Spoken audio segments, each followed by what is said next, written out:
Hi everyone! In this video, I want to talk about the Moiraine and Lan storyline in Season 2. This video contains spoilers for both seasons. There will be no book spoilers, so it is safe for those that have only watched the show.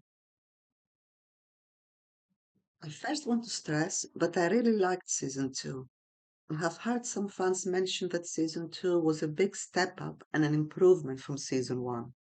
I personally do not feel that way. I think generally many people consider that book 2 was a big step up from book 1. So that would be one of the reasons that people find more interesting and exciting things happen in season 2. I really loved season 1, and what is more, there is nothing I disliked or was disappointed with in season 1. Well, the scene with Matt not entering the Waygate looked strange and awkward and was obviously reshot without the actor present. And I would have liked Matt to also be in Faldara, but this was not possible.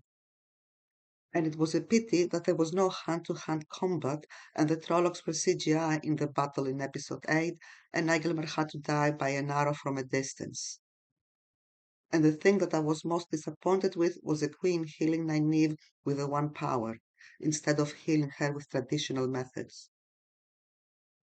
But all these were due to factors outside the production's control, namely due to Matt's actor leaving and the fact that COVID restrictions made it impossible to film the shots they intended to in episode 8. But other than these, I loved everything in season 1, whereas in season 2, I loved everything except the Moiraine and Lan plot. I think I'm not alone in finding the Lan and Moiraine plot the least interesting and most frustrating part of the season. Your mileage may vary, and you may really like the Moiraine and Lan story, or you may not like it but for different reasons than me. All opinions are valid. In this video, I want to go through the reasons why I personally did not enjoy it, and why for me it was the one thing that I did not enjoy in Season 2. Moraine's behavior towards Lan did not make any sense. As a result, it made her unlikable.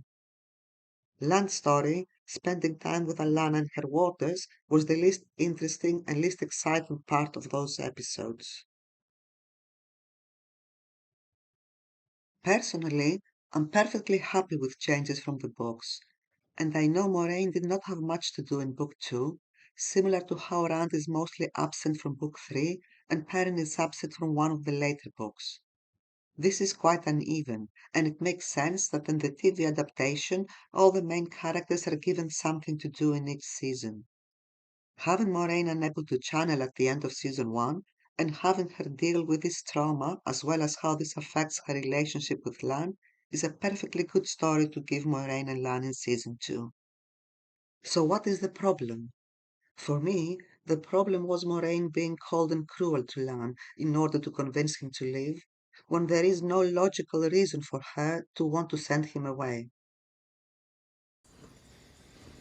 You'll go to the tower, and I'll continue alone. It doesn't make sense. Soon after she and Siuan heard that the dragon had been reborn, Moiraine went to look for him and bonded Lan soon after, specifically to help her with that extremely important mission. She obviously thought that the warden would be useful for the success of the mission and not a dead weight, someone she needs to protect since he cannot channel himself. Why saddle herself with a warder if she considered a warder a burden rather than a help? A warder, even though he cannot channel, is an essential ally and partner for any Aes Sedai. And she specifically chose Lan as she was convinced he was the right man for the job. And Lan is dedicated to Moiraine and their mission. Not just Moiraine, but also Lan is prepared to die for it. And Moiraine accepts that. I feel I've taken everything from you. And more.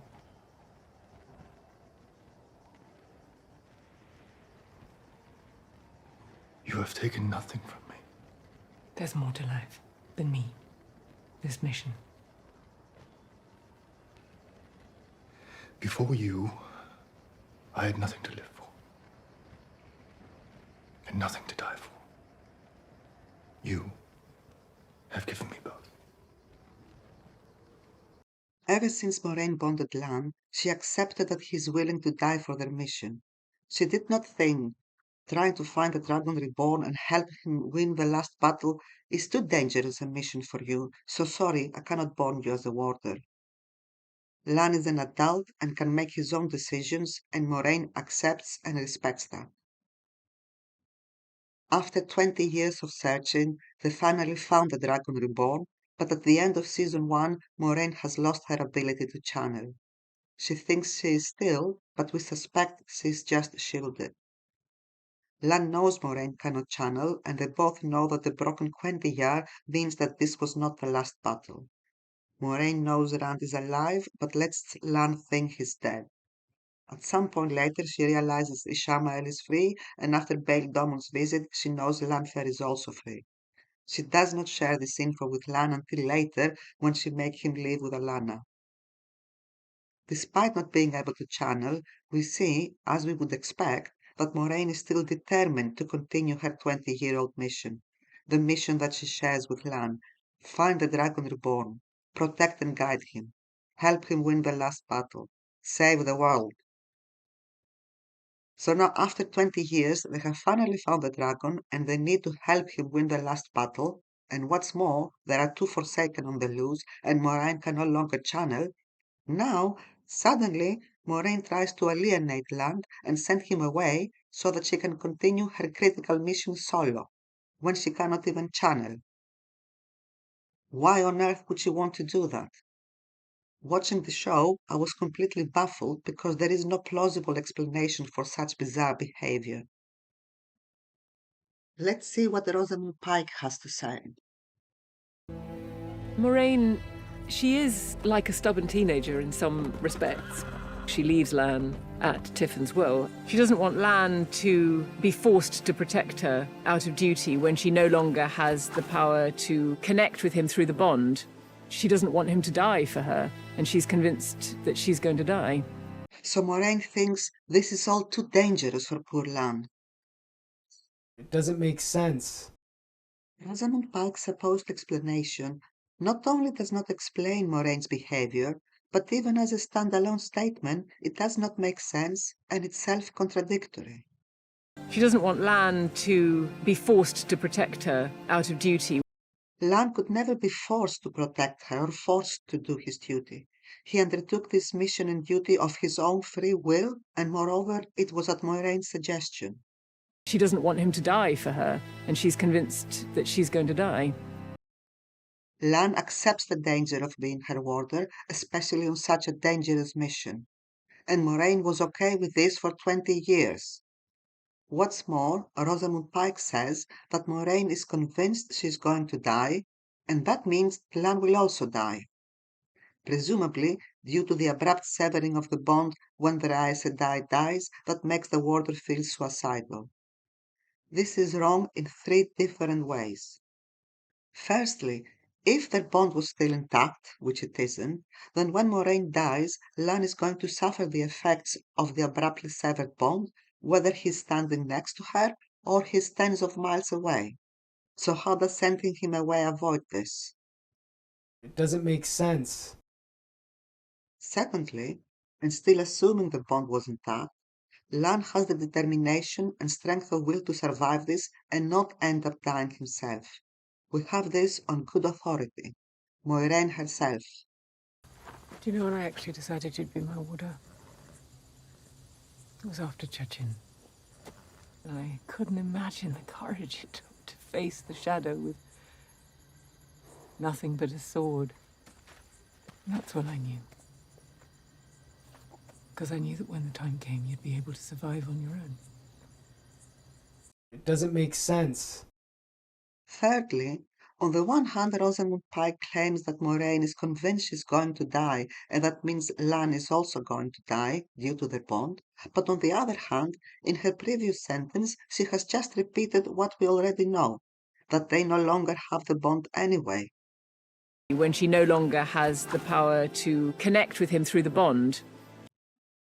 Since they are no longer connected through the bond, Her imminent death will have no effect on Lan other than the grief one feels for a lost loved one and will definitely not cause his death.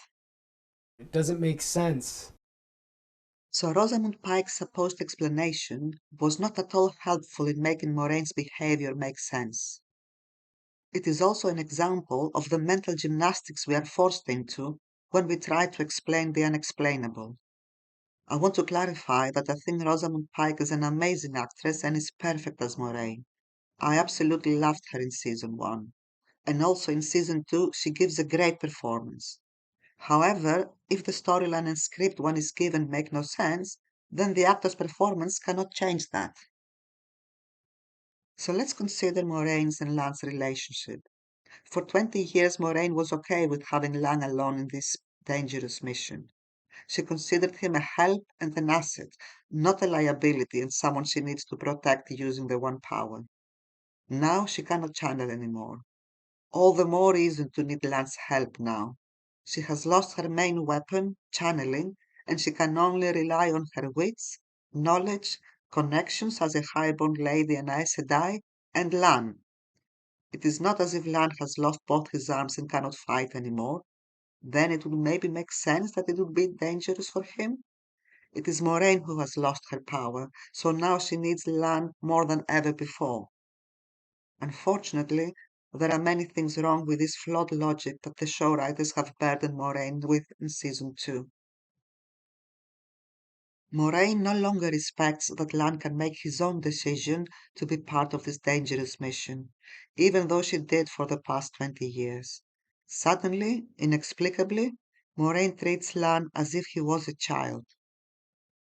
She doesn't want Lan to be forced to protect her out of duty. Moiraine thought she needed the warder's help even when she could channel. She did not consider the warder a helpless person that she has to protect with the One Power, and now that she cannot protect him, sends him away for his own safety. No, she needed his help before. Now that she cannot channel, she needs it even more.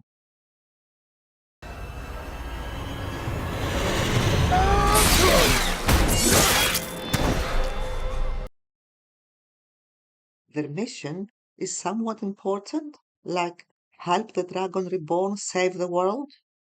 If your mission is so important, you would do everything you could to have the best chance of success, not get rid of half of your team, as if going solo you somehow have a better chance of success. Also, since the mission is so important, any sacrifice is worthwhile, even Moraine's life, or Lan's life, or both, something they were both okay with for the past 20 years. But now suddenly, Lan's life is too precious. We need to save the world, but that may be too dangerous for Lan. So let's send him away to be safe, even though that means we have a worse chance of saving the world. Because I know that protecting Rand, guiding him, that is the only thing that matters. More than me, more than you, more than anything. Exactly. So not being able to protect Lan with the One Power is not more important than helping the Dragon Reborn save the world. Before you, I had nothing to live for. And nothing to die for. You have given me both.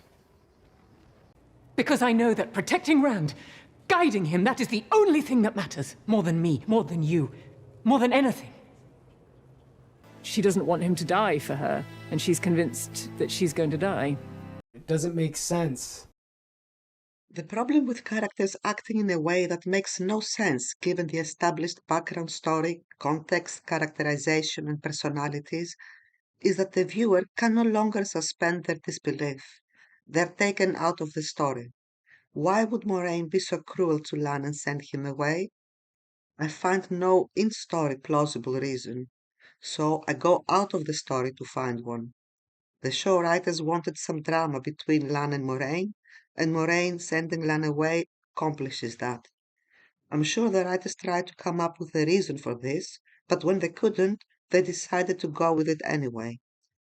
Oh, we will just say she does it to protect him or something along those lines, and hope the audience does not think about it too much.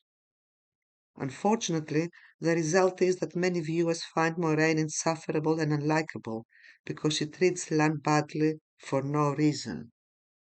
Contrast this with Rand leaving at the end of season 1 and letting his friends think he's dead. I'm not going back. I felt it. The madness. It's true, isn't it? What they say about men who can channel. That eventually they go so mad they kill everyone they've ever loved. It is.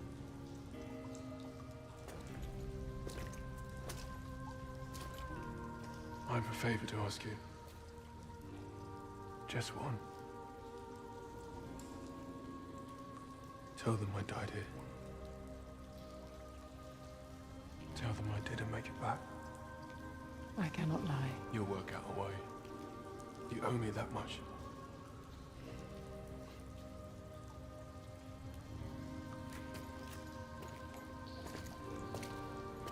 Where will you go? Goodbye, Moiraine. Now, we do not agree with Rand's decision. He needs his friends and they need him. He will be alone and miserable, and his friends will be heartbroken thinking he's dead. So we think it is a wrong decision and he is inflicting unnecessary pain to his friends. But we do not resent or dislike Rand for treating his friends that way, because we understand why he did it, even though we do not agree with his decision. His reasoning, although flawed, makes sense. Whereas at least some of the audience do intensely dislike Moiraine for treating Lan so badly because she had no reason for her actions. And as a result, the Lan and Moiraine drama did not work for me because I never bought into it.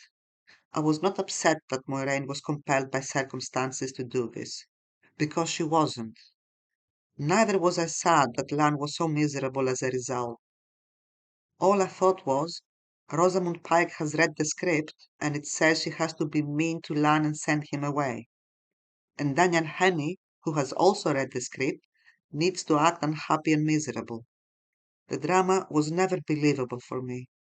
I just wanted them reunited so that this frustrating plot would finally come to an end. Personally, I'm surprised that the writers could not come up with some plausible reason for Moiraine sending Lan away, or deciding not to send him away. I have liked all the other stories and plots that the writers have come up with, so for me, this one sticks out as a sore thumb. Now, I cannot come up with a good reason, but then again, I'm not a show writer. Maybe Moraine does not know where Andy is, and Ishamael tells her that he will reveal Lan's location, but she needs to come alone and tell no one. Okay, this specific example is not very plausible, but the gist of it is someone or something is forcing Moraine to send Lan away. Or she may not send him away in the sense of permanently getting rid of him, but assign him a separate mission or quest that helps with a joint main mission. For example, Moraine tells Lan, Rand is alive and Ishamael is free, and I need to stay here to keep gathering more information from my contacts and eyes and ears. But while I do that, I need you to go to the White Tower to speak to Suen, or check some documents in the Tower Library, or check on Egwene and Nynaeve, or see if they've got Matt in the tower and if he's free from the dagger influence. Or you need to go to some City X to investigate if some other Forsaken has been freed. Or you need to go check on Perrin. Or you need to go speak to Logain and make him agree to teach Rand. Or you need to go hang out with Alana and her warders and try to decide if they can be trusted with the secret of the Dragon Reborn. For example, make sure they are not dark friends and that they would not want to gentle or control him. Because now the two Forsaken are free and I cannot channel, we need more allies. Or Lan and Moiraine can stay together and go together to Garhine. And the only drama and tension between them is that they do not have the bond anymore, and because Moiraine is psychologically traumatized, she is not at her best and is often abrupt and rude, as she was with Lan and as she was with her sister and Barthanes. This is drama enough. Plus, while hanging out in Kerhin and Moiraine is looking for Rand, Lan could go to the famous Royal Library of Kerhin and find all manuscripts that give him the idea that Moiraine is merely shielded.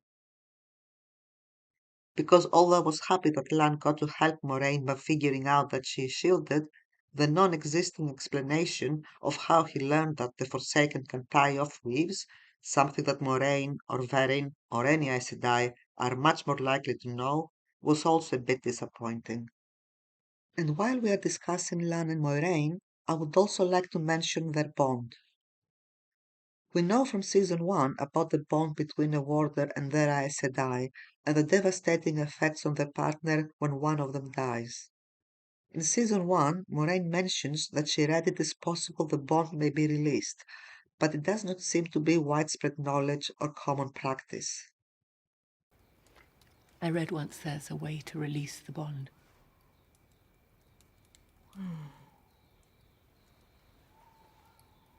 There now, sister. Don't do that. Lan has nothing to worry about. You'll be here with us a long time yet. It is not clear if Moiraine knows how to do this or just that she read it may be possible. And neither does she or we know of anyone who has actually done this. From what we have seen so far, the bond is for life, like marriage in the old times where divorce was not an option. Till death do us part. We also know the bond can be masked.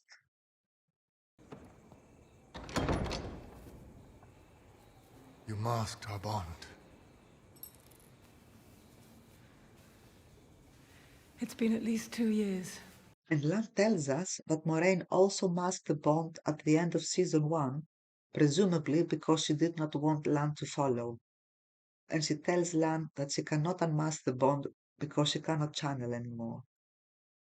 And we have more discussion about masking the bond between Lan and Maxim.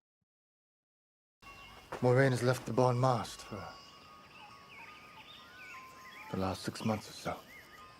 So the audience has been clearly told that Moiraine masked the bond and then lost her ability to channel and cannot unmask it. But then Alana says, I don't think you're gonna kill yourself. Your bond wasn't ripped from you, she took it. she took it? What does she even mean? I do not understand. Does she even know that Moiraine cannot channel? Obviously, Verin and Adeleas know, but Alana does not seem to. Does she believe Moiraine released the bond? But if so, will she not ask why? This is not something that happens every day. She was not even sure it is possible. So your fellow Aes Sedai Moiraine, after 20 years, does the unprecedented thing of releasing her warder from her bond and asks Alana to come and meet her so she can hand over the divorced warder to her for some reason. And Alana says, okay, and does not ask any question from Moiraine, or why is she even asking Alana to take Lan with her? Nor does she ask any questions of Lan, like what happened? Did you have a major argument or disagreement? And if she thinks Moiraine released Lan from the bond, then this does not have any side effects on the warder or Aes Sedai, other than missing their companion and the feeling of having the bond. They are not suicidal, so why would Alana agree to take Lan along? Only for her to say a few days later, you're not suicidal, which she knew anyway from the beginning. Both Lan and Moiraine are alive, no one is suicidal. I have no clue what Alana knows or does not know about the situation, what she thinks happened between Lan and Moiraine and the bond, and what is her reasoning when agreeing to take Lan along with her. It doesn't make sense. And then, having established that Lan and Moraine's bond was masked, and then Moiraine could not unmask it, we have this. They are rebonded, but the bond was masked.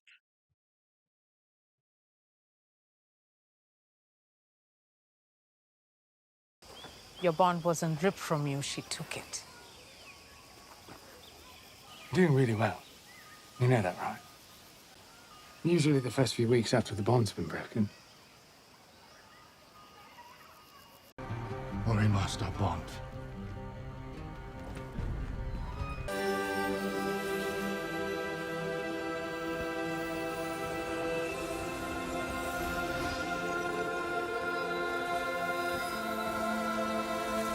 doesn't make sense. I know it is more aesthetically pleasing and is more emotionally impactful if they do the whole bonding thing. Plus, it is nice for the audience to actually see a bonding. But the bond was masked. That is what the show clearly led us to believe. And also, Lan said so. Moiraine masked our bond. And we know that Lan is the one power guru. There's a story from the Age of Legends about the Forsaken's powers. A skill that's been lost for thousands of years. To tie off weaves and leave them in place. Now one can have the alternative theory that Moiraine released the bond instead of masking it. It is plausible that masking and releasing the bond feels the same to the warder. He just does not feel the bond anymore. So maybe Lan just assumed that Moiraine masked it. An issue I have with this is it does not make sense that this could be done from a distance with Moiraine and Lan in different rooms. It is reasonable to assume it would be the reverse of bonding, where the person to be bonded or unbonded is standing next to the channeler and enveloped by all the weaves. But let's skip this problem for now. Then, Unmask the bond. Let me back in. I can't. The Dark One. Lan asks Moiraine to unmask the bond, and she says she can't. She is not lying. She can neither unmask it nor rebond him, since she cannot channel. So she just says I can't without elaborating that she released the bond rather than mask it. But if that were the case and they meant to give us a surprising twist, then in the beach, when Lan asks about the bond, Moiraine should have said, about the bond. Actually, I did not mask it.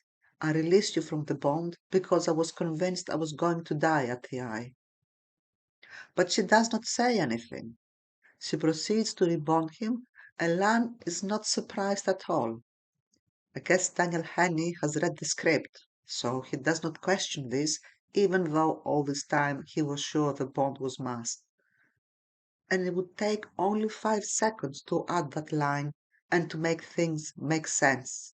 All this time we were under the impression that the bond was masked, and now out of nowhere Moiraine is rebonding Lan, and rather than enjoying Lan and Moiraine's moment of reconnection as we are intended, I'm left scratching my head and shouting at the screen, "What are you doing, Moiraine? The bond was masked." Finally, I want to reiterate that I really loved the show and really liked everything else they did in season 2. But I find it frustrating and surprising that, from my viewpoint at least, the show writers did not seem to have given the Moiraine and Lan storyline the loving care, thoughtfulness, and attention to detail that they obviously gave to everything else. If you managed to get to the end of my rant, thank you for your patience, and thanks for watching.